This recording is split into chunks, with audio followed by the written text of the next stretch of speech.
सदा स्मेरवक्त्रं कृपापूर्णनेत्रं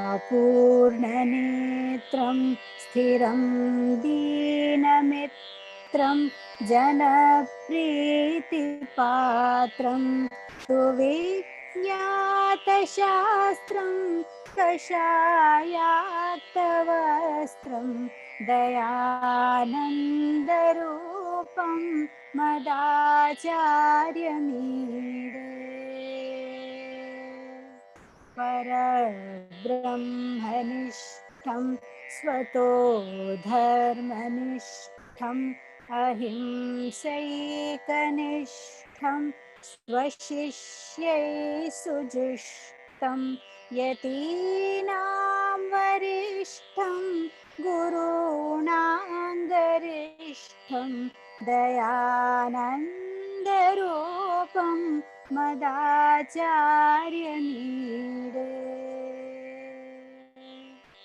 सुशास्त्रे चरन्तं सदा सञ्चरन्तं जनान् बोधयन्तं भवाद्दुद्धरन्तं मठान् स्थापयन्तं गुरून् पूजयन्तं दयानन्दरूपं मदाचार्यमीडे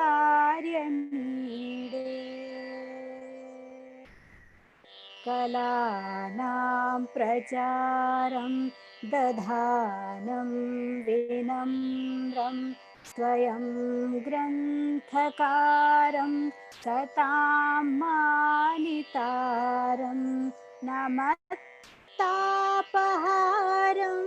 स्वयं निर्विकारं दयानन्दरूपं मदाचार्यमीडे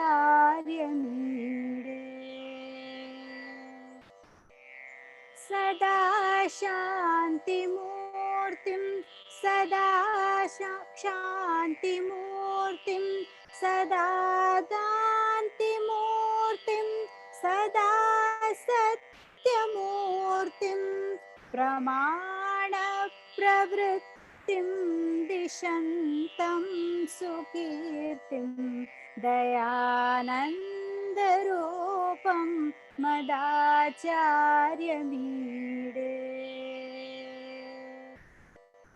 इदं पञ्चकं यः पठेच्छुद्धचित्तः सदा मोक्षमार्गे नितान्तं प्रवृत्तः प्रसादात् स शास्तुर्भवेत्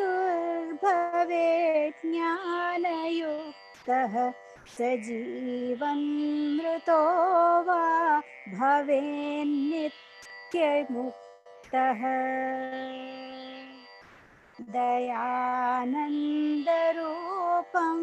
मदाचार्यमीडे दयानन्दरूपं मदाचार्यमीडे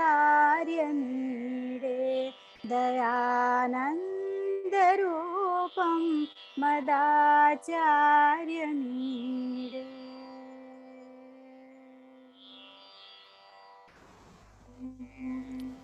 Very nice. Wonderful.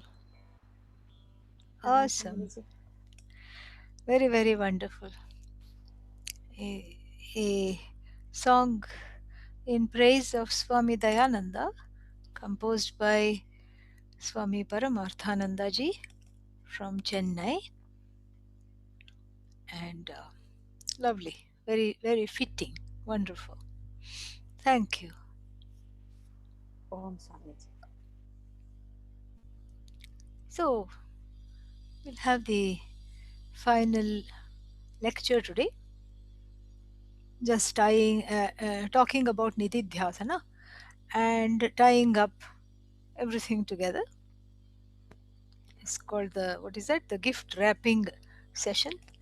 And then I hope to also have some time at the end to get some, highlights from all of you. And that's simply because, um, that's why I waited till the last day to say this. You get only one fourth of the knowledge from the teacher, the Shastra says. you know if I had told you this before on the first day itself, it would have been very disappointing to then commit to a 10-day retreat. So now I can tell you know, one fourth of the knowledge you get from the teacher, one fourth comes in time through Mananam, Nididhyasanam, etc., through Mananam mainly, and one fourth comes from, what is that? Some, doubt removal, etc. And the last fourth comes from other Guru Bhais and Guru Behens, all the other people that you're studying with. So, if we just, whoever wants to share, if you would share a small highlight, what was one thing that you learned, one thing that stood out for you, one thing that you're taking back with you or taking with you, that would be nice, not just for you, but for everybody else listening. So we'll do that towards the end. Okay.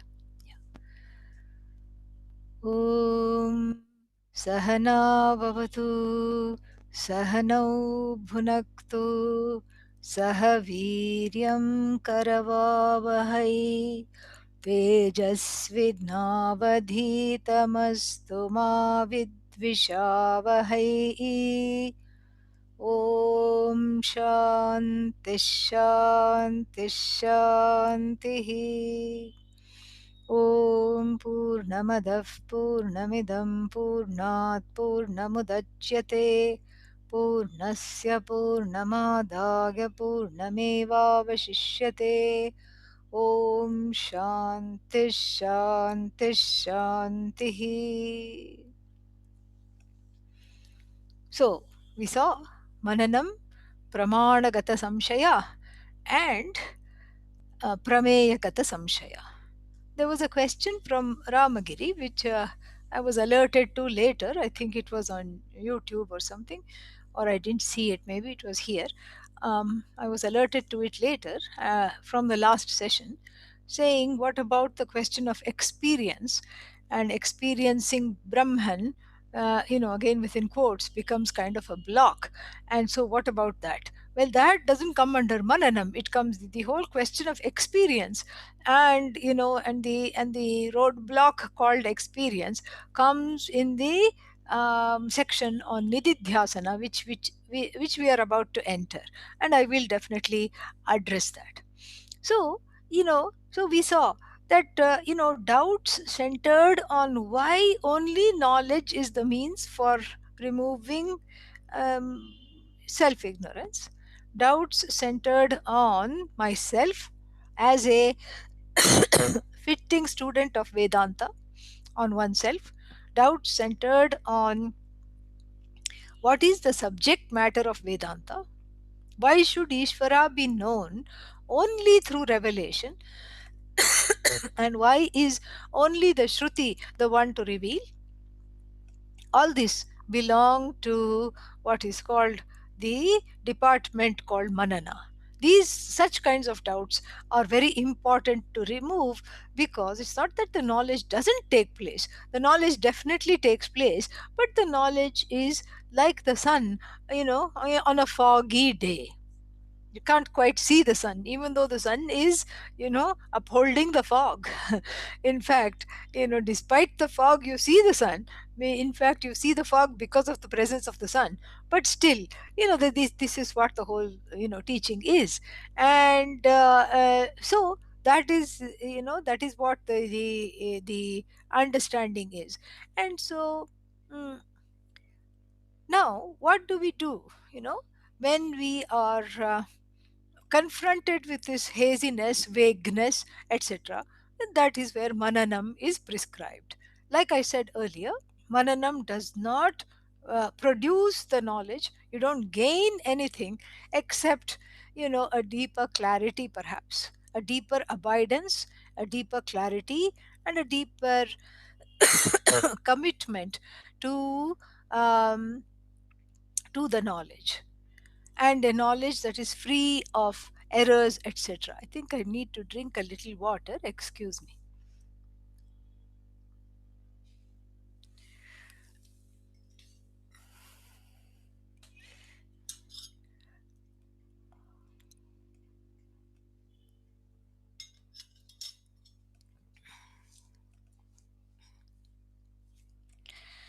So we have, then we may ask, what is nididhyasana? And as I told you, it is a form of meditation, but it is not to be confused with meditation, because meditation is the for which the subject matter is Ishvara. Subject matter for the meditation is Bhagavan Ishvara. Saguna Brahma Vishaye Manasa Vyapara is the definition of meditation. And so Ishvara is the subject matter of meditation. But here in Nididhyasana, it is also Ishvara. What else can it be? But it's the words of the Shastra as the truth of yourself. In other words, it's Ishvara as yourself. So many things about that's why it is called contemplation, to distinguish between the two. To distinguish between the two, because otherwise one gets confused. And this is what, if I can direct your attention to the text, you know Maitreyi atmano va are darshanena shravanena matya vijnanena idam sarvam viditam. So he does. So the word nididhyasanam is, referred to here as vijnanam, vijnanena idam sarvam viditam. Vijnanam here again is direct knowledge of oneself, reveling in the knowledge. Now, people keep saying, where how to do nididhyasana. I'm interested only in nididhyasana. Please tell me how to do nididhyasana. And I and I can and I cannot oblige. Why? Because this nididhyasana business is a big catch 22. And it's a catch 22 because it's not an act. If you ask me how to cook this or how to teach Vedanta, that's easier to teach. How to teach Vedanta, how to cook something, if you ask somebody, then that's easy to teach, because there is a methodology involved. Even in a recipe, there is a method involved. In a yajna, there is a method involved. First you do this, then you do that, then you offer from the left, then you offer in the right. All these things are there, and then you can easily teach, no problem. But you know please teach me how to contemplate. Very difficult. you know because this is the catch 22. In order to contemplate, you have to be contemplative. And when you are contemplative, you can naturally contemplate. It's like that old adage. Like there was a village simpleton, somehow, like maybe some slight developmental challenge must have been there in this oft quoted story from South India, the village simpleton. And, and of course, no, he was not getting any offers in marriage. No parents, were wanting their daughters to be married to him. And because the word spreads, word like this spreads, and nobody needs to say anything. All you have to say, as a parent, if you say, oh, I'm looking at so and so for my daughter, and then the person would say, oh, him, he's a fine fellow, but what dot dot dot, I think I have to catch a bus, I have to catch a train, I'm off. you know so the story would never get completed, but then he never got any offers. So they took him to a Vaidya, an Ayurvedic doctor. And the doctor, of course, said, as sometimes the ancient doctors used to say, oh, he'll be all right after marriage.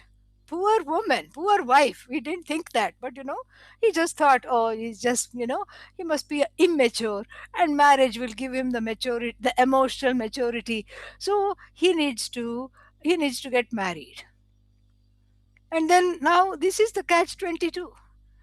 Unless the madness goes, the marriage will not take place. And unless the marriage takes place, according to the doctor, the madness will not go. So, similarly, unless one is already contemplative, one cannot contemplate. And if one is not contemplative, then why should we even talk about contemplation? You know. So this is really the stumbling block of all the things. This is the big block.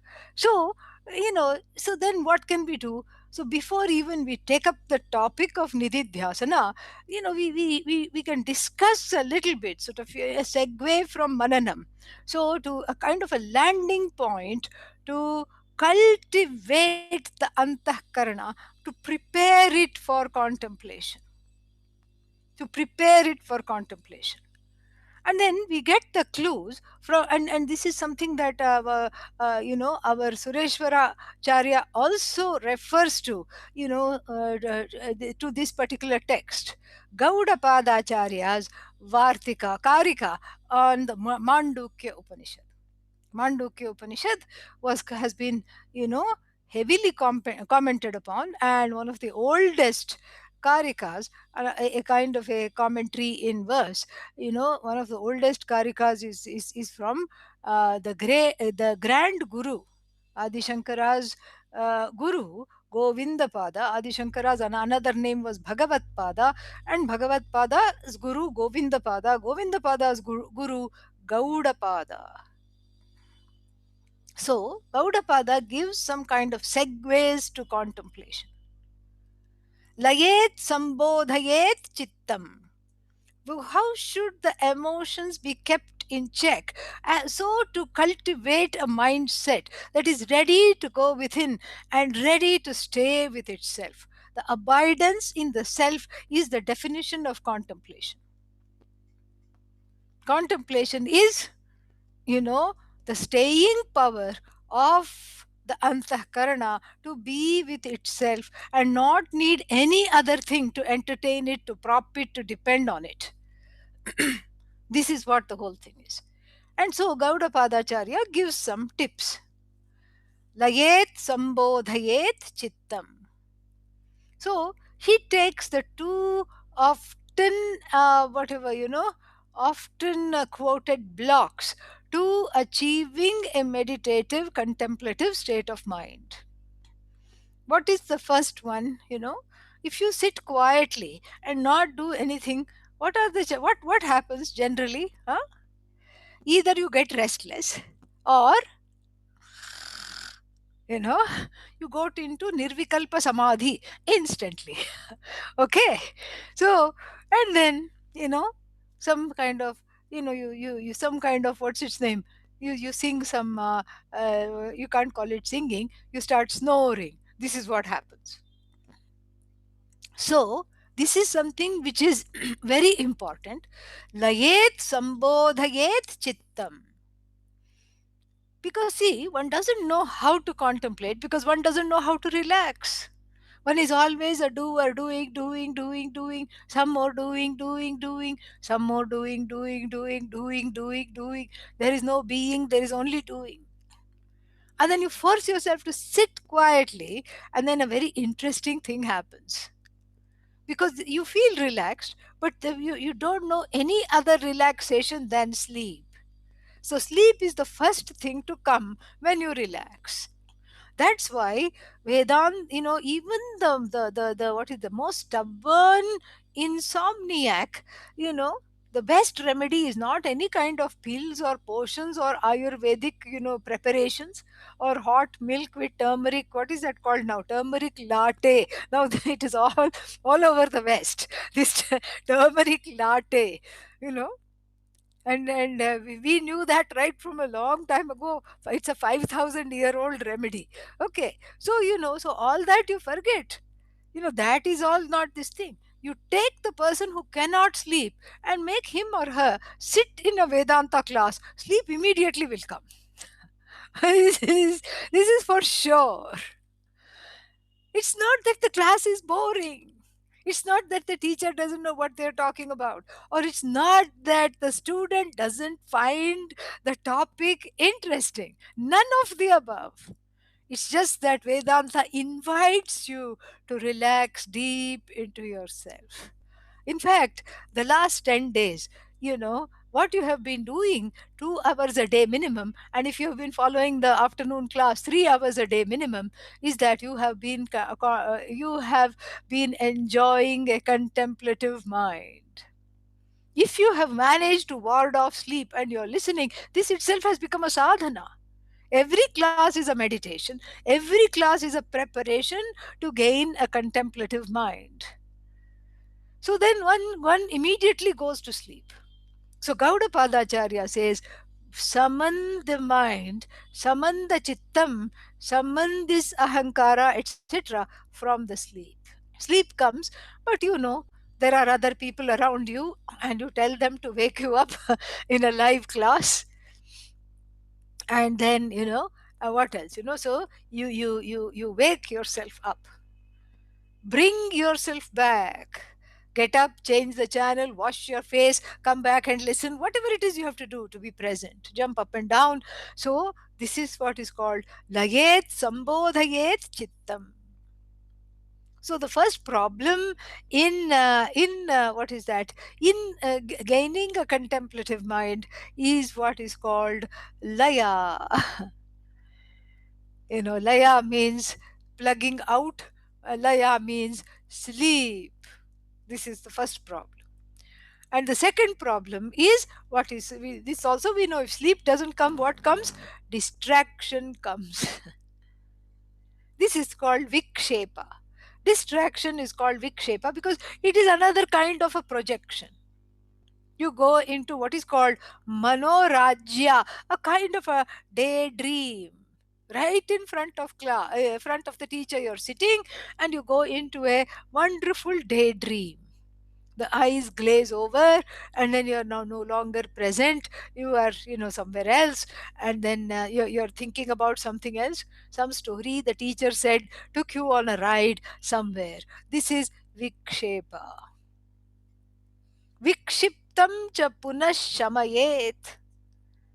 Whenever there is a daydream or some kind of thoughts running in the head, some pain being rehearsed, some pattern that is running your life, some trauma that has taken a hold and not letting you go forward. Why did they do this? Why did they do this to me? What had I done to them? All this.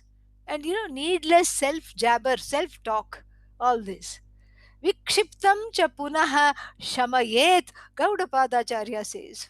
So when the mind is, gone away, in sleep, etc., bring it back, number one. Number two, when the mind is disturbed, you know, embrace the trauma, embrace the inner child, bring it back to the present.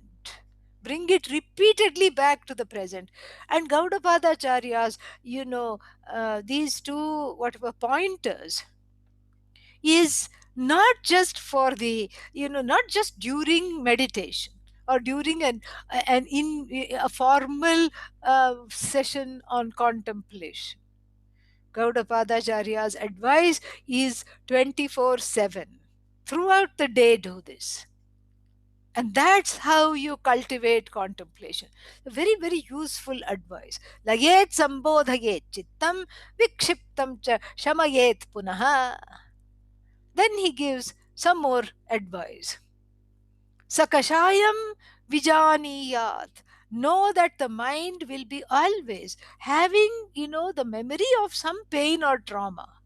Some pain or trauma will be there. It is called kashaya. Kashaya means sludge. The mind will have some sludge. And it's not a big deal because everybody has it. Just don't come under its spell.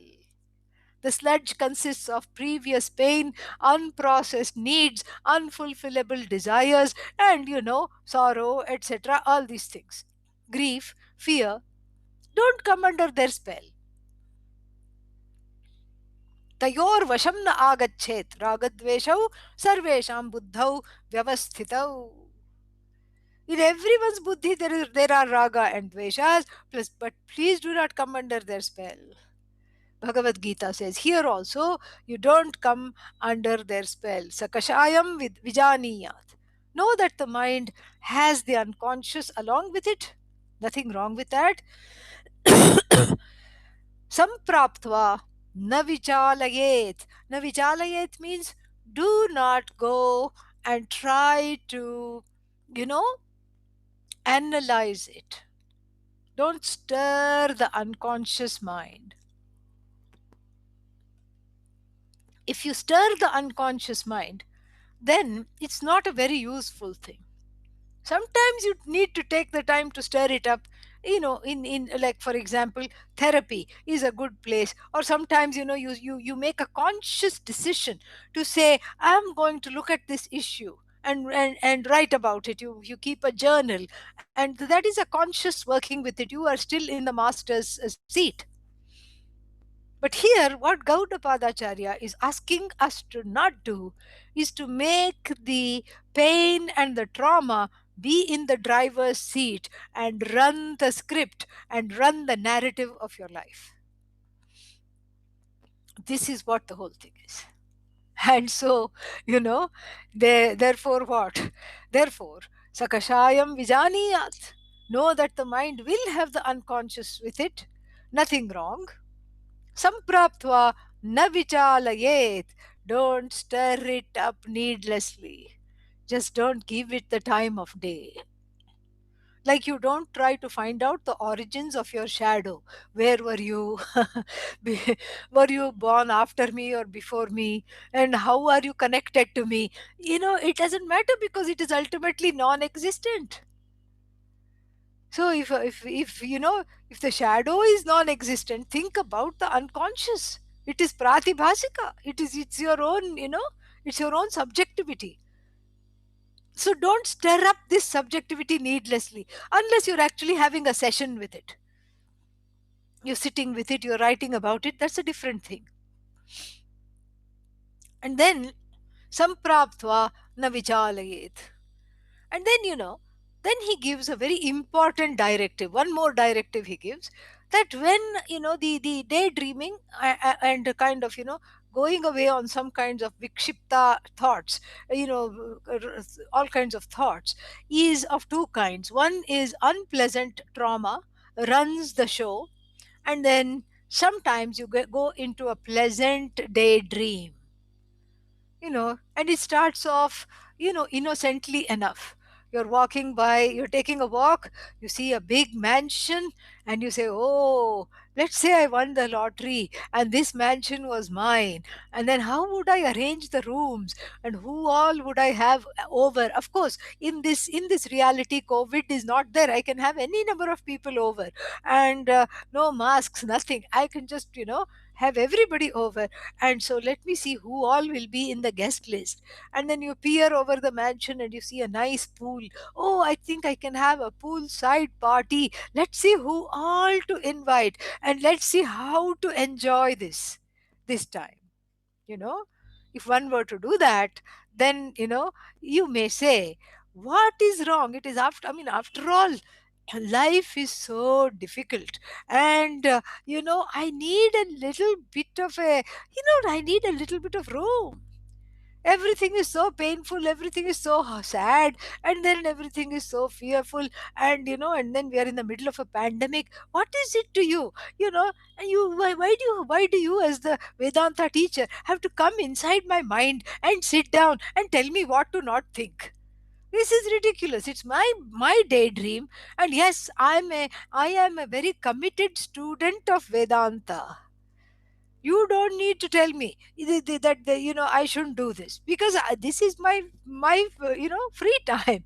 I have come to all the classes, I have attended the retreat, and on my personal time I am going on a spin of a daydream, imagining that a certain mansion which has nothing to do with me belongs to me already, and I'm already populating the mansion with people, furniture, and changing the decor and having parties. So what is it to you? What on earth will happen if I do this?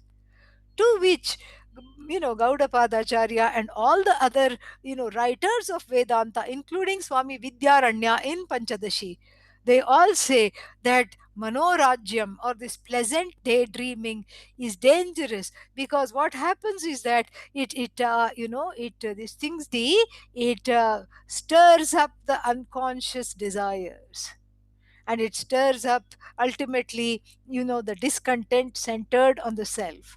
And when the discontent centered on the self is stirred up, along with that is stirred up insecurity, self-loath, self-doubt, etc., etc., and we are back to square one. No more nididhyasana possible.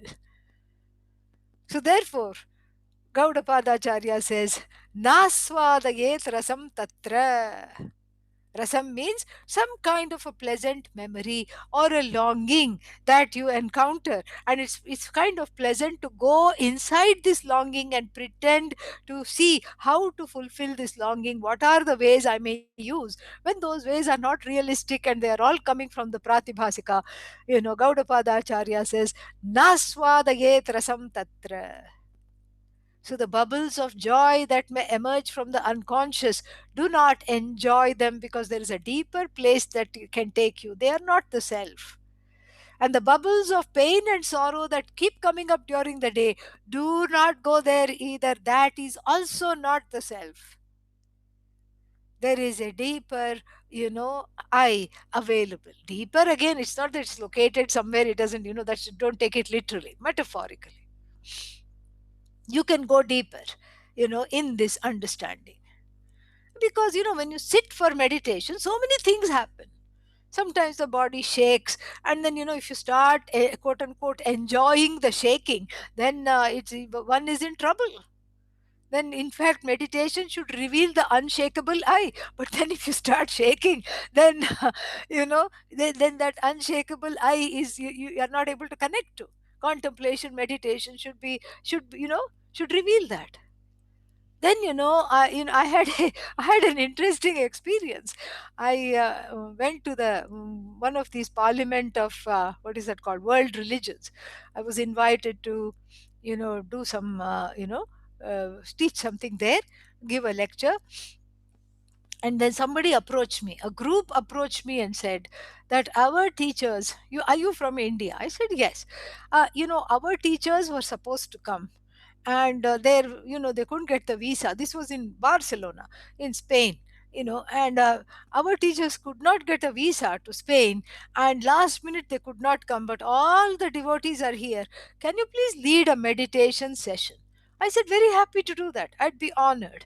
So I didn't know who these teachers were. It was some couple, I heard, and I said I had no idea who they were. So there were about 30-35 people, and we went to the room that was allotted. It was some small, what is that called, round table session or something like that. 35 people were there.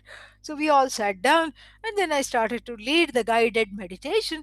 And and the chairs were making a little bit of squeaky noises. It was an old auditorium, and I just didn't think much of it. And then and then suddenly I just as I'm leading the meditation, everybody is shaking like this, back and forth, back and forth. Some of them are side to side. And I was forced to open my eyes, because I said, what is going on? First it was one, then two. It looked like a disease that everybody caught from one another, and everybody is shaking. Then I just watched fascinated. I'd never seen anything like this before. And then I had to stop the meditation and ask that main organizer who had organized this panel and invited me. So I said, please, I'll do 5 minutes extra later, but please explain to me what is happening. Oh, we are just meditating. I said, this is how you meditate? Yeah, because the body feels like shaking, and our teacher says, keep on shaking faster and faster, and the faster you shake, the more enlightened you become. And then I said, we'll do another kind of meditation. Let's do a walking meditation, I said. And I took them somewhere, and we did a silent walk instead. We couldn't do this, you know so that shaking is what? Some physiological reaction, some sukshma sharira, some nadis adjusting themselves, something, so many changes take place on so many levels, you know, so many levels. And then, therefore, the, you are not the shaking being. In fact, you are the unshakable being. So let the body shake, be the witness to the body. Let the mind go somewhere. Neither chase it nor shun it. Bring it back gently and be the witness of the mind. Let the senses go. You don't go after the senses. This is preparing for contemplation. Not just from, one particular angle, or not just for a particular sitting down session, but all the time. This is how we have to start after these 10 days, living all the time. Very, very, sage advice, and very, very practical advice. This is not impractical to do. In fact, this is very, very practical. Laget sambodhayet chittam. When you feel sleepy and you want to contemplate, or meditate, you want to prepare the mind for meditation, awaken the mind, awaken the body. Learn to relax without immediately falling asleep. And then what? And when the mind is distracted, bring it back. Whatever you need to do, everything can wait. Nothing is urgent. Nothing is, nobody will die. Nothing is urgent. This is what it is. And you're not indispensable. It can all wait. And then, and then what else? Know that the mind will have two kinds of bubbles, because the mind is like a sludge mud bubble. It's like a swamp. So there will be two kinds of bubbles. Pleasant experiences and pleasant thoughts come out of this antahkarana, and then unpleasant thoughts also come out.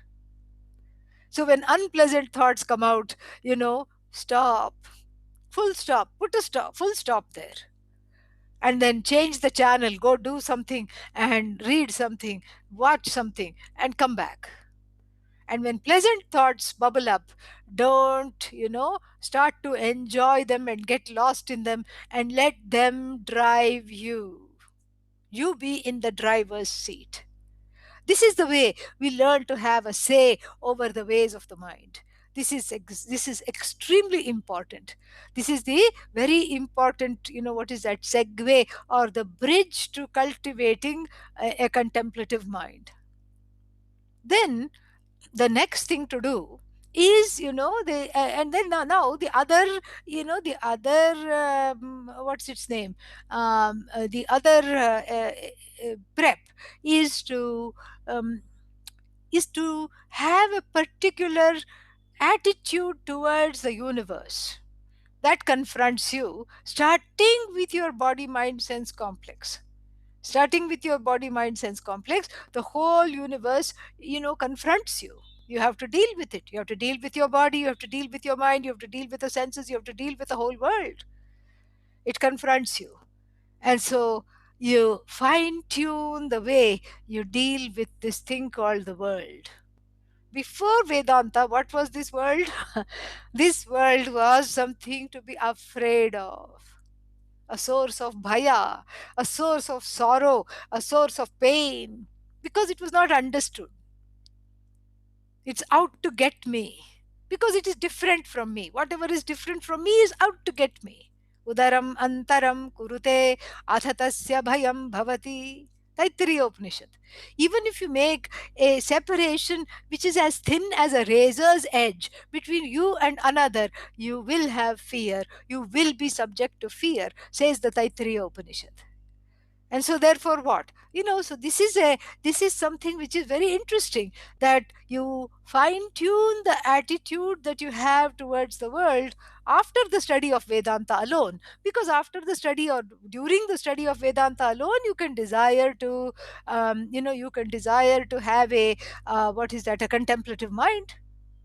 And so you change the attitude towards the world. And we have talked about this before, so I'm just going to summarize. You Ishwaraize the universe. Ishwaraize is a wonderful word. So you learn to see the universe as non-separate from Ishvara. That becomes, the next step to, that becomes a prerequisite to be able to see the universe as an extension to yourself, you being that Ishvara. So the first sentence that can be used for contemplation, I will also suggest this. The first sentence from the Upanishad to use for contemplation is Isha Vasyam Idam Sarvam. All that is here, known and unknown, is verily pervaded by the Lord. Nay, is indeed a manifestation of the Lord. Isha Vasyam Idam Sarvam. And then it becomes like an open eye meditation. You open the eyes and let's see whatever you see. Usually what you see is a source of complaint. Oh, silly me. Why did I not pick up the clothes? Why did I not do this? Why am I living like a pig? This is the when you look around, this is the thoughts that come.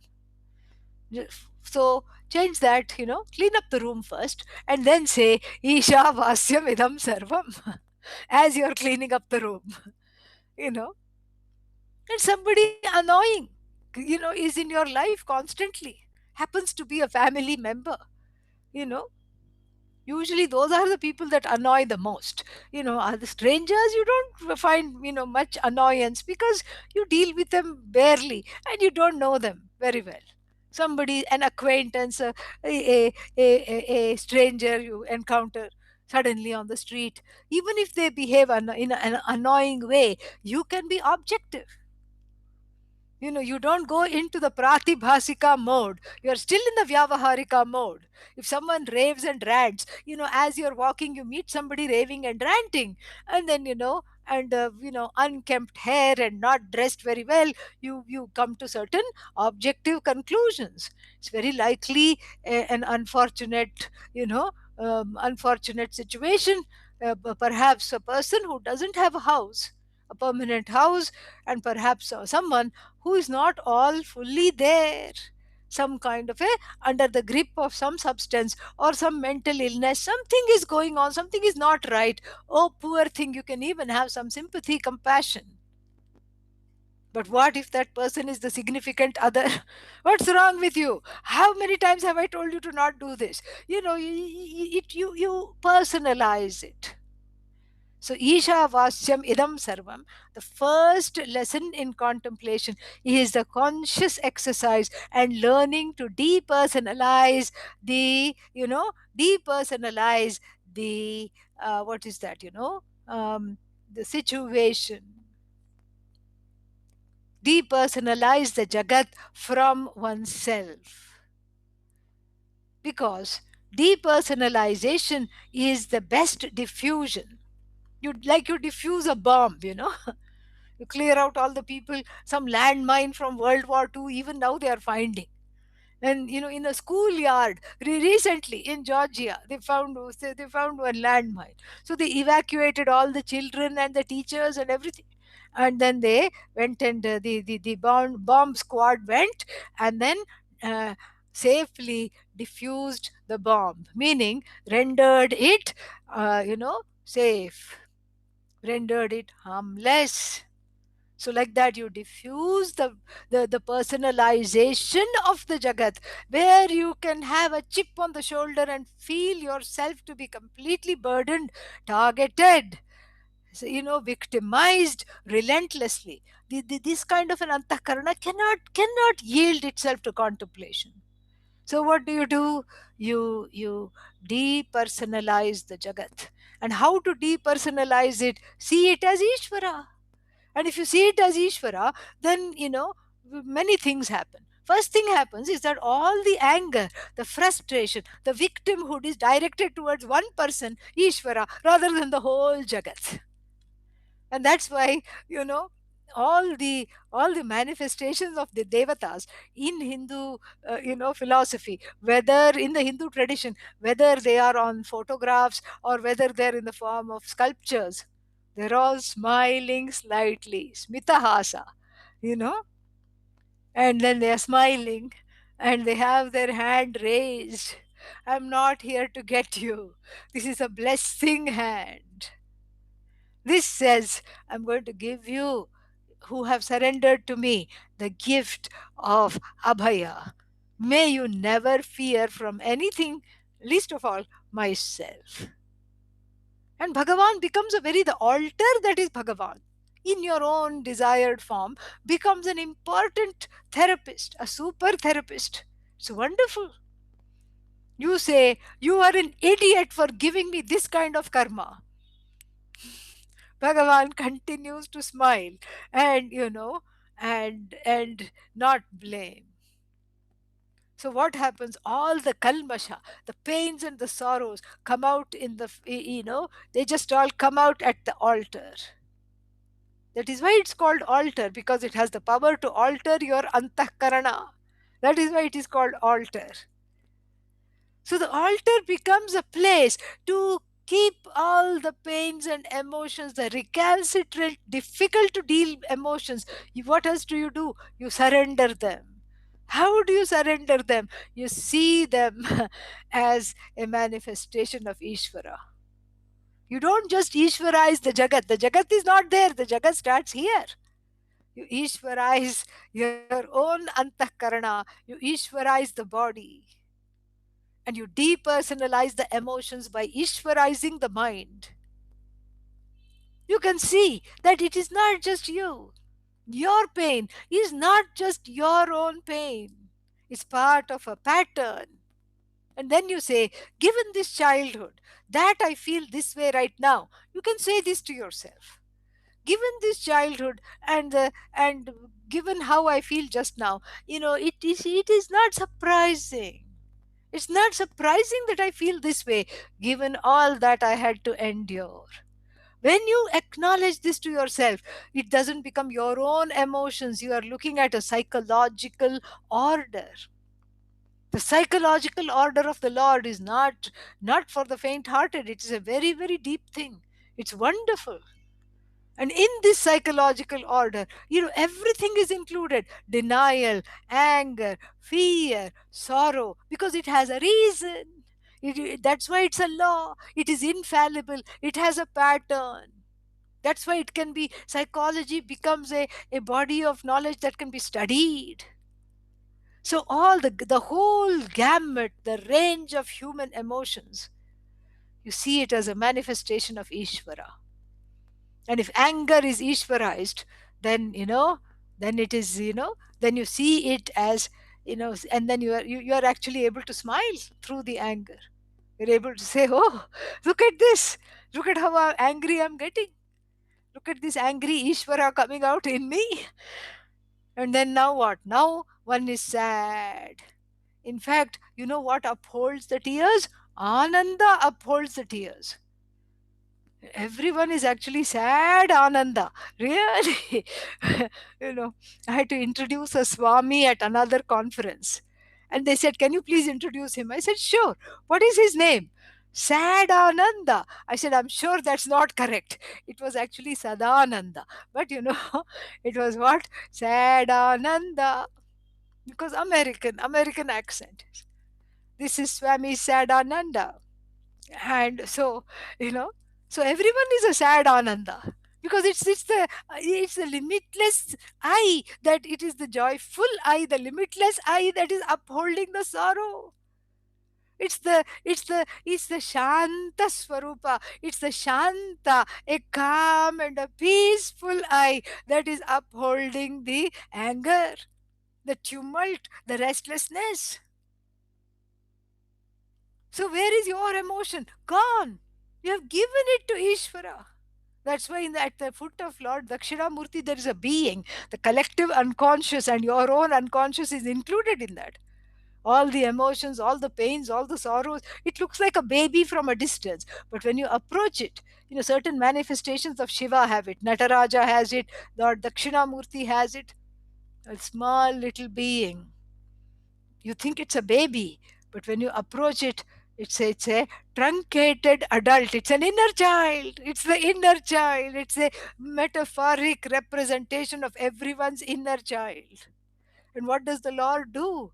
The Lord puts his foot on it and says, heal, pun intended. Stay right here. And may this all heal, because now you have given it to me. You start with Ishvarizing your emotions and go right up to Ishvara himself. And you have to go through the pain.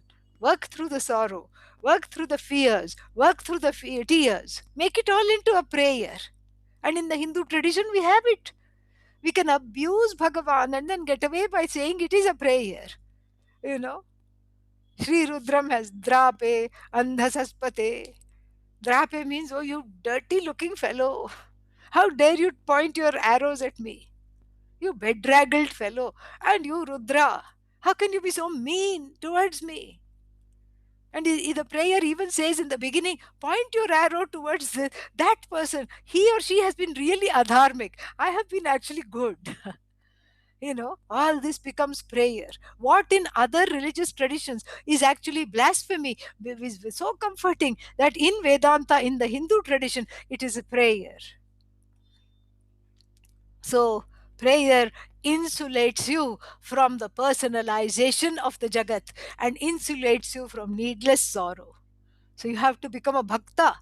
So, not only do you have to have a say over the ways of the minds, you have to become a devotee in order to contemplate, because first you have to see the whole universe as Ishvara.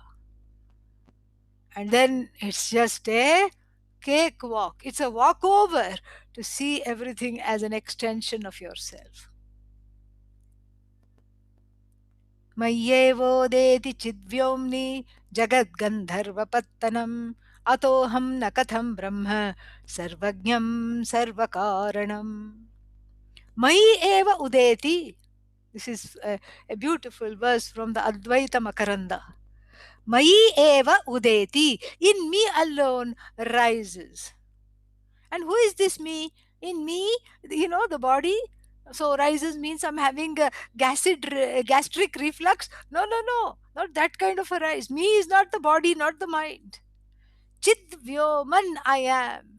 In this spacious consciousness, in this limitless consciousness, in this whole chit, which is, as large as space, it accommodates everything. Mayi eva udeti, in me alone, which is this, oceanic, space like, large, without without an inhibiting factor, endlessly, big consciousness. Udeti rises. What rises? Jagat. The whole Jagat rises in me. This is the second sentence you can write down for contemplation. You don't have to write it in Sanskrit. The whole Jagat rises within me. Who is this me? Rises within me, the limitless consciousness. Mayyev odeti chidvyomni. What rises? The whole Jagat. And so what is this Jagat? It is a make-believe Jagat. Jagat Gandharva Pattanam.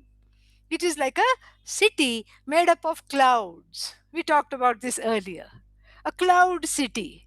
Not a cloudy city, a city made up of clouds. Oh, there is an animal, there is a woman carrying a pot of water, shape of the cloud. That is a house.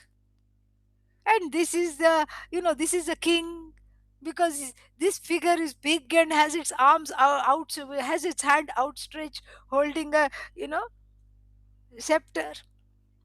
And then these are all the subjects. Small small clouds are there. That's the mountain, again in the shape of a cloud. So this Jagat rises, shape shifts and falls. So the Jagat rises within me, sustained by me, and then resolves within me. And what is this Jagat? It is as good as non-existent, because I'm the only existent being, and this Jagat is dependent upon me. And so this Jagat is there. It has a certain reality, like even the Gandharva Nagari, the city of clouds, has a certain reality, whose reality, when you can enjoy. If you don't know that, if you don't know Mithya becomes Satyam. And if you don't know that the city of clouds is in fact a make-believe city, then what will happen? You will start taking it extremely seriously. You'll say, hey, that's my chair cloud. You vacate. Who are you telling? Another cloud figure. It gets ridiculous. So then the next line, says, as the result of this contemplation, what this person understood. The result of this contemplation is atoham na katham brahma sarvajnam sarvakaranam. Therefore, if this is the case, how can I not be Brahman, which is all knowing? Brahman here is Ishvara. How can I not be Ishvara, who is all knowing and who is the causeless cause of everything? This is a wonderful thing to think about. And another example of contemplation we have already seen. The morning meditation, which I have repeated twice. When you wake up, you connect with the truth of yourself. That is a morning contemplation. As soon as you wake up, you repeatedly do it. Don't take more than a minute or two. You don't want to get stressed out. Am I contemplating? Am I meditating? What am I doing? No, just do it for, you know, 2 or, you know, 1 or 2 minutes. Enough. Start the day like that. It is reorienting. So that brings me to discuss, what does Nididhyasana do? It reorients yourself to occupy yourself fully. You have to occupy yourself fully and completely, because otherwise you're not occupying the truth of yourself. So therefore you occupy yourself. And that is what Nididhyasana does. It makes you own up the knowledge, assimilate the knowledge totally. This is what Nididhyasana does. This is the fruit of Nididhyasana, is a deeper assimilation, a deeper appreciation. And what does it do? Another thing it does is that it thereby removes wrong orientations by giving you the correct orientations. What are the wrong orientations? Habit-based orientation. And the person who needs Nididhyasana usually comes to me and says, I know I am Brahman, but I don't behave like Brahman.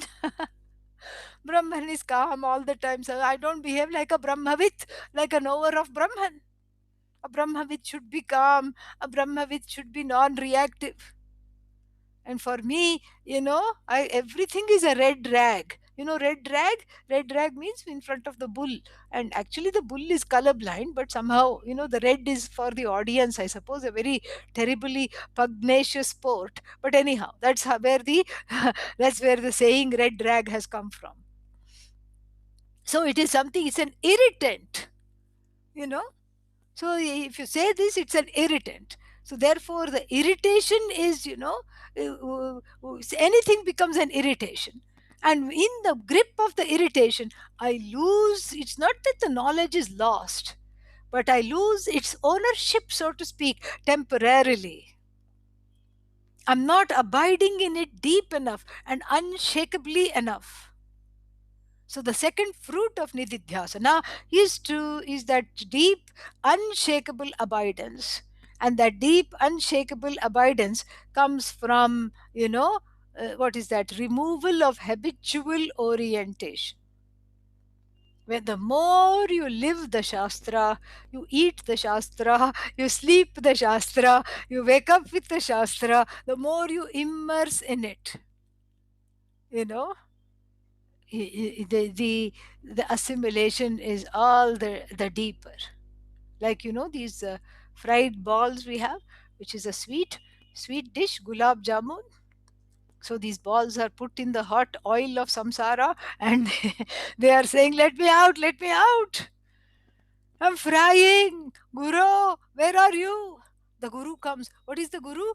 That jali wala spoon, that slotted angle spoon with little holes. And the the balls, the jivas, are rescued. They're all getting fried in the hot oil of samsara. They are rescued by the Guru. And what does the Guru do? The Guru puts them in the fragrant rose essence, and what else? What is that? Saffron and elaichi, cardamom flavored sugar syrup, 3-string sugar syrup of the Upanishads.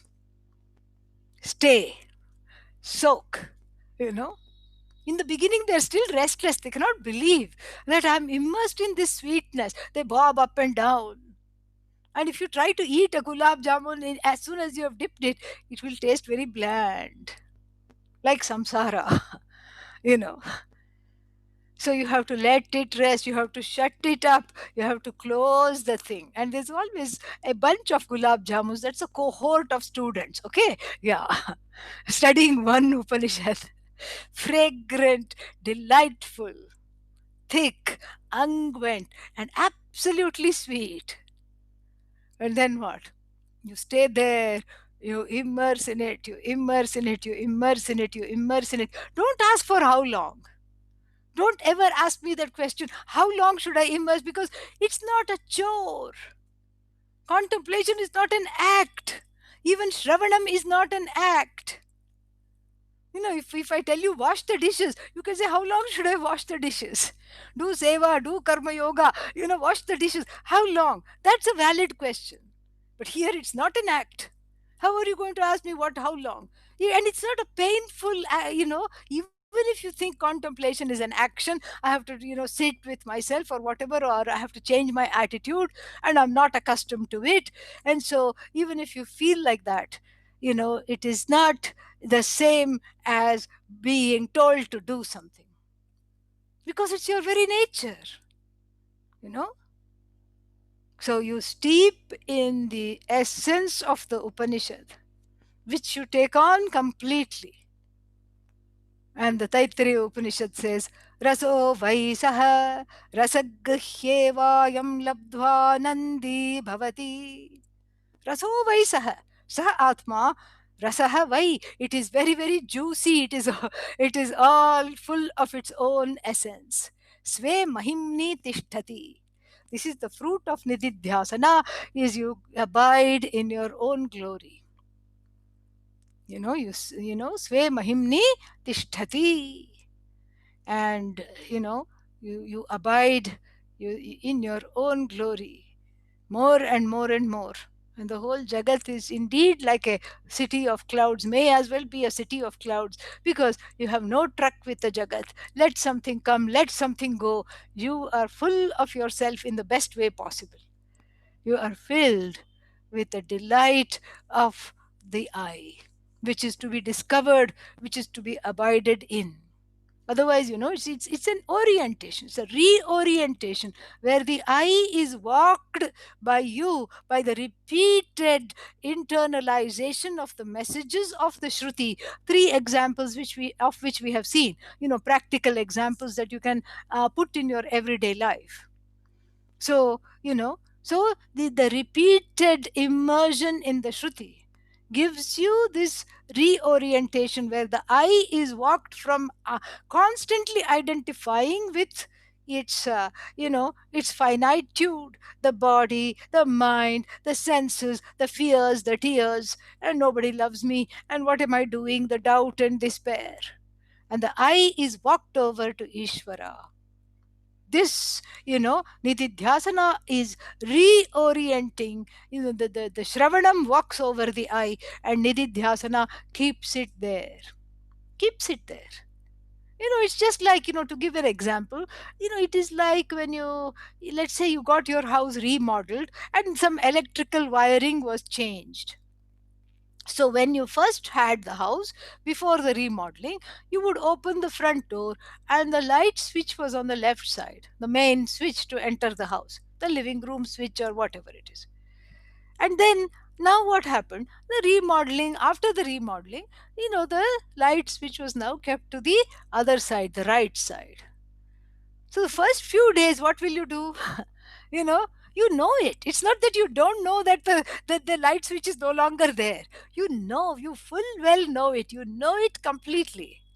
But the habit will make you feel the wall. And then you laugh. And then you say, no, no, no, it's here. So it takes a little more time for that new habit to form and for the old habit to go. This is exactly Nitidhyasana. This is what one has to cultivate. And so Nitidhyasana removes these habitual orientations, allows you a deeper enjoyment of the self. And kalam nayet nirantaram, and to the question of how long I should do nididhyasana, forever. Because nididhyasana is abiding in yourself forever.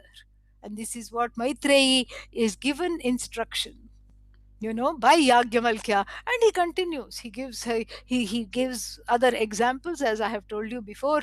And then this is basically what it takes to understand this whole thing, is all centered on atmanastu kamaya sarvam priyam bhavati.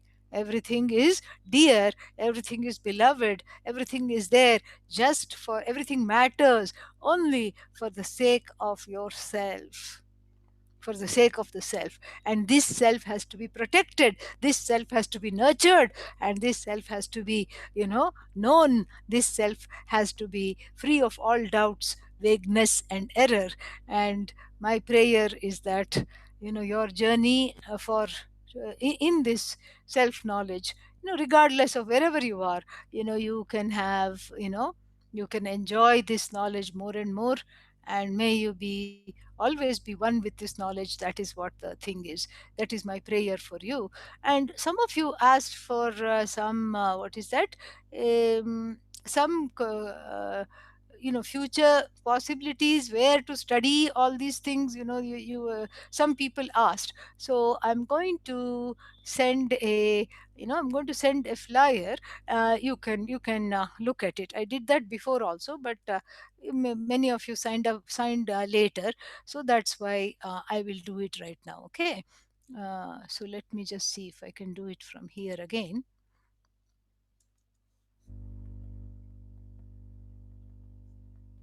No, this is not working. It is, let me try another way. Yeah, I'll just do this. This is much easier. Yeah, I think you should have got it by now.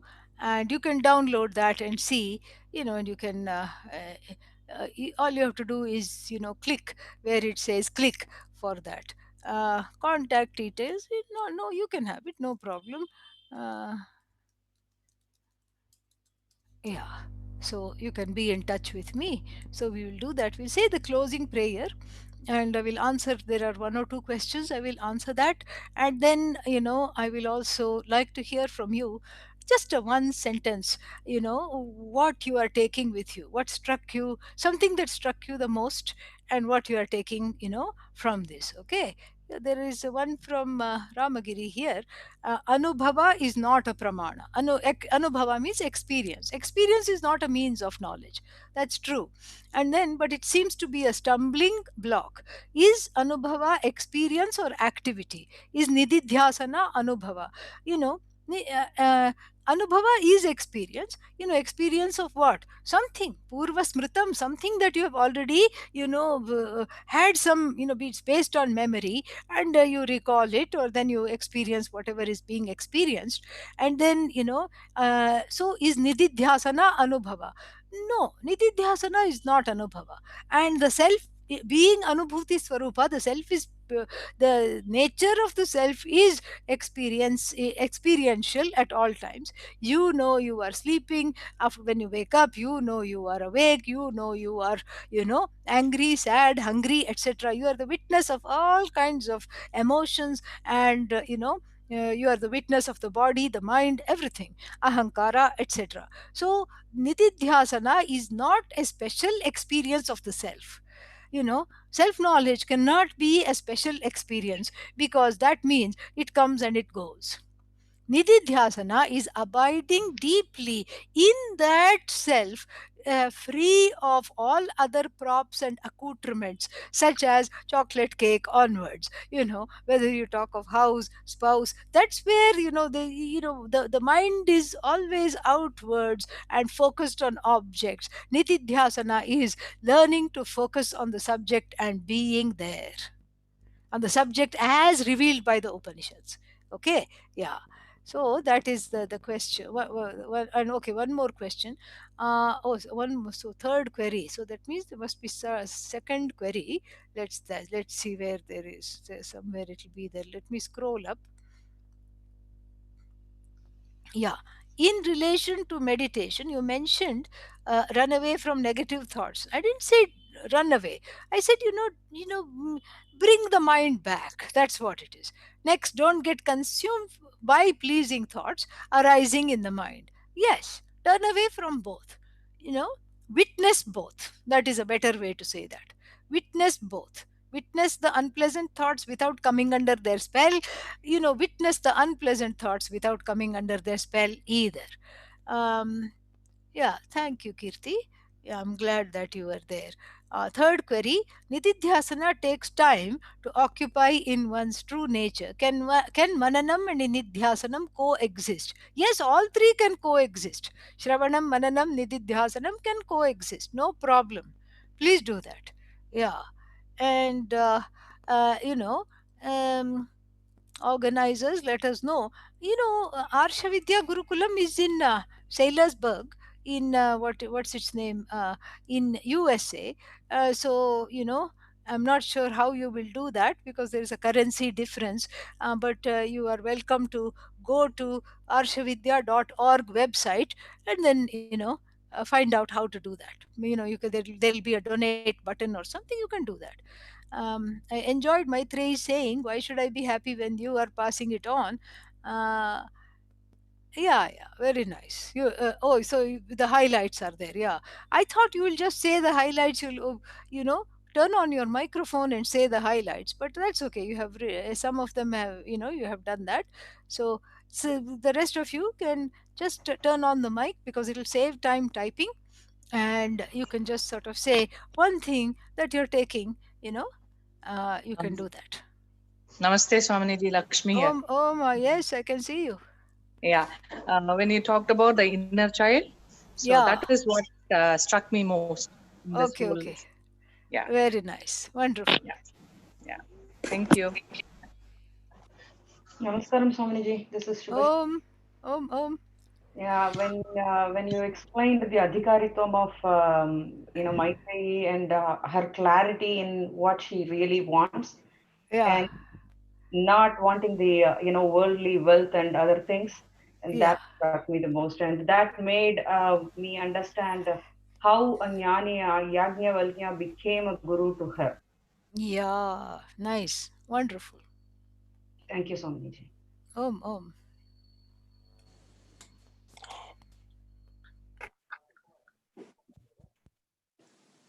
Namah Shivaya Swamini Ji. This is Om. Vidya. Yes. I'm having difficulty in saying it, but what you said about abhyasa Yeah. is continuing with it and having a guru Mm-hmm. or guru's parampara guide one. 40 years ago, Pujya Swamiji had blessed me, keep going. And today he has given us Swaminiji to nourish and nurture it, and with your blessings, with Swaminiji's blessings, I hope to abide and grow in it. Thank you. Om Namah Shivaya. Om Tathastu. Tathastu. Yeah. Thank you so much, Swaminiji. Oh, I wonderful. mean, because of this, I see everything in a new light. Myself, actually, starting with myself. I'm so happy to hear that from you. Wonderful. Very nice. Hari Om, Swamini ji. Om. A lot of contemplation, nididhyasana, and Ishwarizing everything. Thank you. Thank you very much. Wonderful. Okay. Very, very nice. I'm so happy to hear you. Om Pranam, Swamini. Okay, Om. Yeah. Tell me. Yeah, this is. Would you like to go ahead? So, hello. Should Yes, I? hello. Hello. Yes. Hello, Pranam Swaminiji. Yes. I'm Girish. Yes, Girish, tell me. Yeah, thank you for this wonderful lecture and one thing that I learned through the whole process is that self-realization is not an event in time. Yes. It's a gradual process. And I had this belief that we have this consciousness and we have this reflected consciousness. And suddenly there would be this breakthrough movement happening. But There are many breakthroughs. You're absolutely correct. I'm glad that touched you. Very Thank nice. you. Yeah. Thank you, Pranam Swamiji. Thank you. Yeah. Oh, Swaminiji, yes, I would like to come in and say a few words. yeah, please say.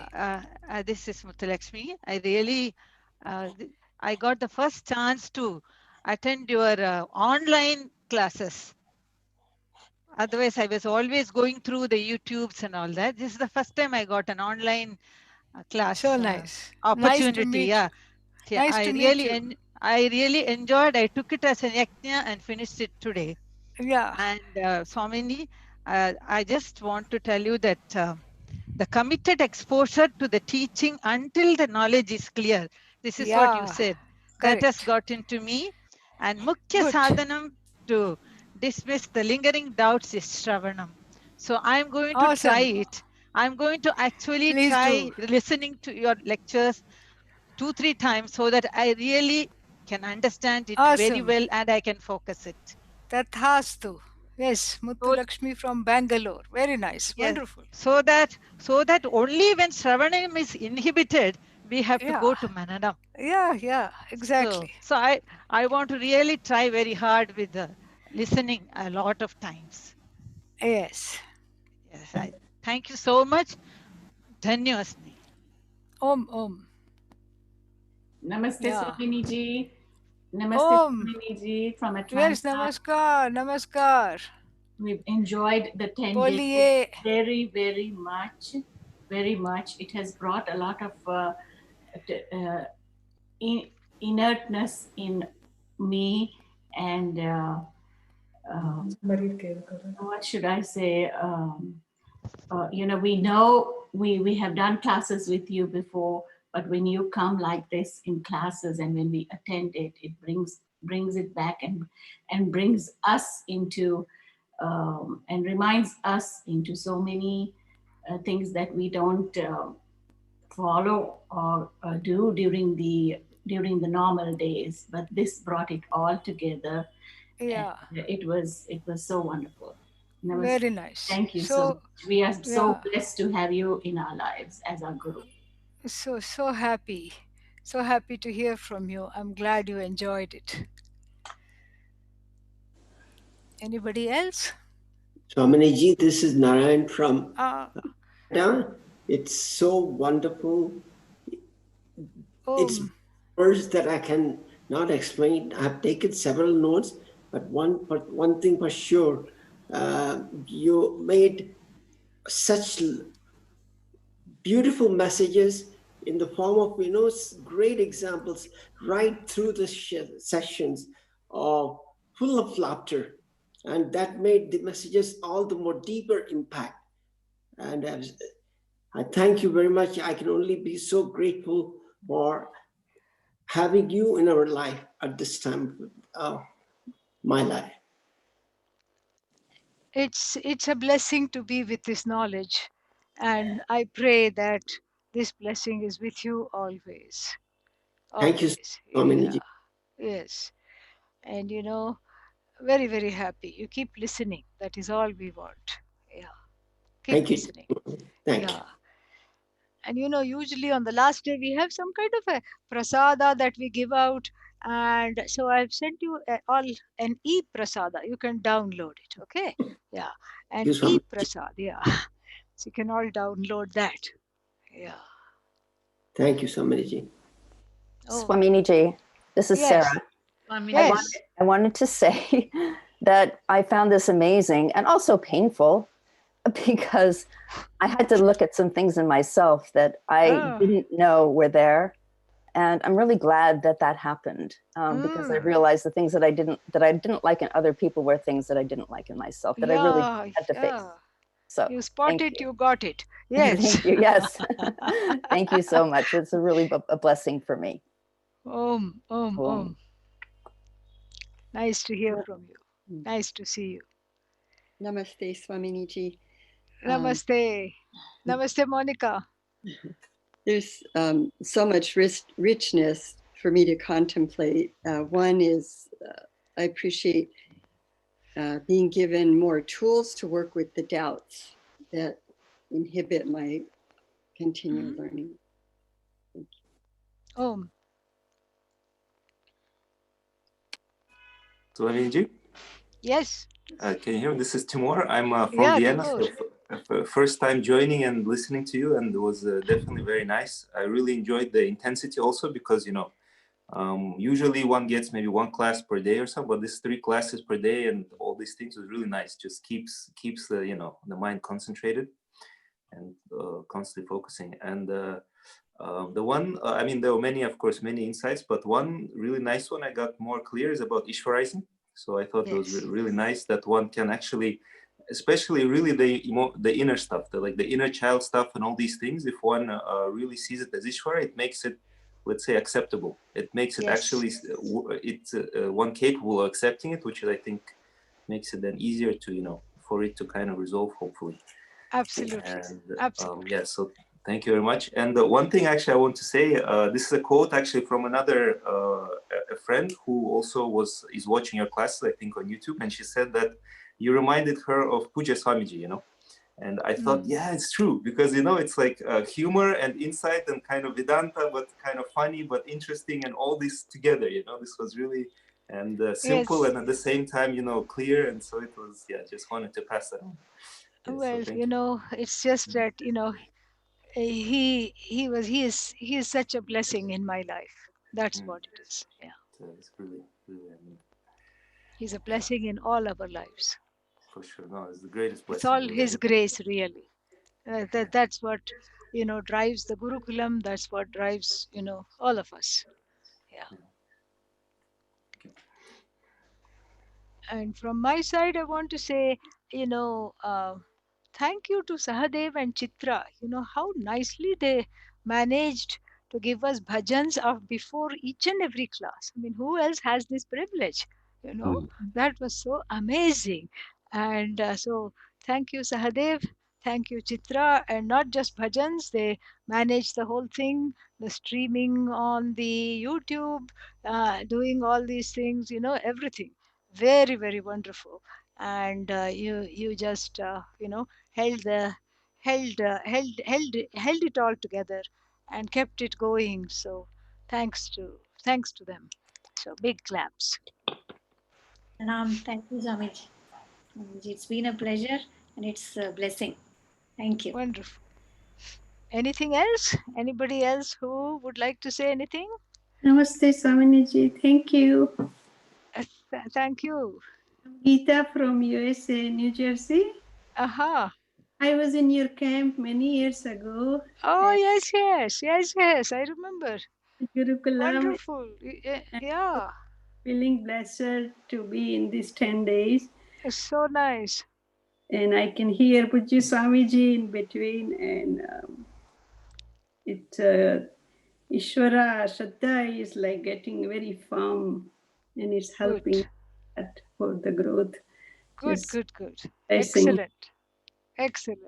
Thank you. Prayers are with you. Thank you. Yes. Thank you for blessing. Thank you. Thank you, Swamiji. Swaminiji, it's Michelle in Seattle. Hello, Michelle. Hello. And I loved the story you gave about the muck at the bottom, not needing to stir the muck. Because if I'm causeless, effectless being, then I don't need to find a cause, and I can just turn toward the Shravanam and Mananam and Nididhyasanam. It's such a blessing. You got it. Yeah, Thank you got so much. it. Yeah. So we'll start winding up. Any last minute let's say we have time for 3 more short, you know, sharings. And the sharings can continue. You have my email address. You know, you can be in touch, no problem. So we will, 3 more people can go. Pranam Swamiji, this is Harinder from Eugene, Oregon. Yeah. What I'm taking is to fine-tune the way we deal with the world. Yes, much needed, isn't it? Yeah. Tathastu. I know you will be successful.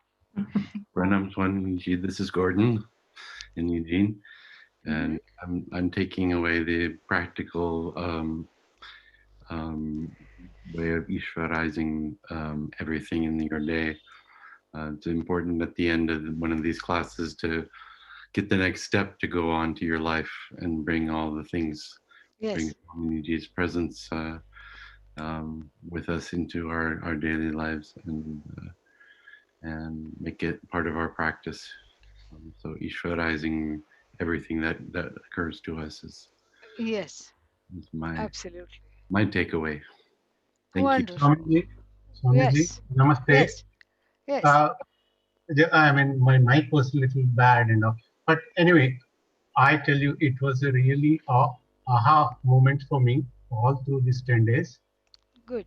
And I think I have got most of what you taught us, but I'm sure it needs Shravanam, Mananam, and Nididhyasanam continuously, and I'm sure I'll be able to do it. And if I have any doubts, I'll come back to you and seek your help. Anytime. And I'm really, really grateful to you all the time. Thank you very much. Om. You are muted. Chandan, you are muted. Please unmute yourself. Oh, sorry. Hari Om Swaminiji, this is Chandan from Philadelphia. Yeah. I really enjoyed attending this camp, and my takeaway is depersonalize your emotion, as all that is here is Ishvara. Yeah. And I need to do a lot of Shravanam and Mananam and Nididhyasanam. Yeah, that's why you're organizing. That's why you have organized a satsang on the 29th. Correct, Swaminiji. Yeah, Praveen has organized that. Yes. Yeah. So Philadelphia group has organized a satsang. Yeah, wonderful. Thank you, Swaminiji. Om. Pranam Swaminiji. Vasanti from Vasanti, boliye. Just knowing that one can constantly abide in the knowledge and be oneself, and you don't need the yo-yo of sometimes happy, sometimes unhappy, and dependent on that, like he said, depersonalize things. That itself is a huge blessing. And these past 10 days have been absolutely wonderful. Thank you for everything, Swamiji. Om. Be well. Last one. Anyone? Pranam Swaminiji, Lata here. Pranam. Om. Nice to meet you in person. Yeah. Yes, Swaminiji. I feel so blessed. And I like the part where you said about daydreaming and, taking a walk around and coming back to the lecture, whatever, whenever we are listening. Thank you so much once again. Thank you. You're very welcome. Take care. Thank you. Yeah, thank you. Om. Om Sarve Bhavantu Sukhinah, Sarve Santu Niramayaah, Sarve Bhadrani Pashyantu, Ma Kaschit Dukha Bhag Bhavet, Asato Ma Sadgamaya, Tamaso Ma Jyotirgamaya, Mrityor Ma Amritangamaya, Om Purnamadav Purnamidam Purnat Purnamudachyate, Purnasya Purnamadagya Purnamevavashishyate. Om Shanti Shanti Shanti. Harihi Om Shri Gurubhyo Namaha. Harihi Om. Thank you. Thank you so much. Swamiji, thank you. All the best. Thank you. Thank you, Thank Swamiji. you. Thank you. All the best. Om. Thank you.